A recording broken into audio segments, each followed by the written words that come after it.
Telugu digital media network లో political కేటగిరీలో number 1 కేవలం 72 గంటల్లో 1,50,00,000 వ్యూస్ పైగా పాపులర్ టీవీ నెట్వర్క్. ఏపీలో పార్టీల మధ్య పొత్తులు తుది దశకు చేరుకున్నాయి. ఇప్పటికే జనసేనతో తెలుగుదేశం పార్టీ పొత్తు పెట్టుకుంటోంది. మరోవైపు బీజేపీ సైతం ఈ కూటమిలోకి రానుంది. సీట్ల సర్దుబాటు ప్రక్రియ సైతం తుది దశకు చేరుకుంది. దాదాపు ఖరారైనట్లు సమాచారం. 3 పార్టీలు ఉమ్మడిగా పొత్తు ప్రకటన చేయబోతున్నాయి. అనేక ప్రతిపాదనలు, చర్చలు, దాదాపు అభ్యర్థుల జాబితా సిద్ధం చేసినట్లు సమాచారం. జనసేనతో గతంలో ప్రతిపాదనలు బీజేపీ రాకతో తారుమారైనట్లు 3 పార్టీల మధ్య పొత్తులు కుదరటంతో 2014 నాటి ఎలిమెంట్స్ రిపీట్ అయ్యే అవకాశం ఉంది.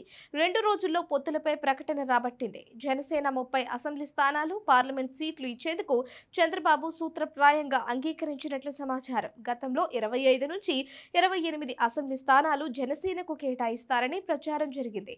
కానీ మారిన రాజకీయ పరిస్థితుల నేపథ్యంలో 30 అసెంబ్లీ స్థానాలకు తగ్గకుండా చూసుకోవాలని పవన్ భావించారు. అందుకే చంద్రబాబుపై ఒత్తిడి తెచ్చారు.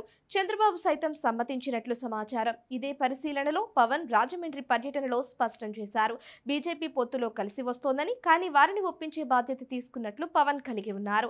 బీజేపీ అంశంపైన ప్రాథమికంగా నిర్ణయించుకున్నట్లు సమాచారం. బీజేపీకి ఎంపీ స్థానాలు కీలకంగా ఉన్నాయి. పొత్తులో భాగంగా సింహభాగం లోక్సభ స్థానాలు ఆ పార్టీకి కేటాయించినట్లు చూపబడింది. 5 ఎంపీ స్థానాలతో పాటు 12 ఎమ్మెల్యే స్థానాలను బీజేపీకి పొత్తులో భాగంగా కేటాయించినట్లు తెలుస్తోంది. అనకాపల్లి, కాకినాడ, మచిలీపట్నం జనసేనకు కేటాయించారు. బీజేపీకి విశాఖ, రాజమండ్రి, నరసాపురం, విజయవాడ, తిరుపతి స్థానాలు ఇచ్చేందుకు అంగీకరించారు. 2014 ఎన్నికల్లో పొత్తుల్లో భాగంగా 13 అసెంబ్లీ సీట్లను బీజేపీకి కేటాయించారు. ఈసారి మాత్రం 12 స్థానాలను ఖరారు చేశారు.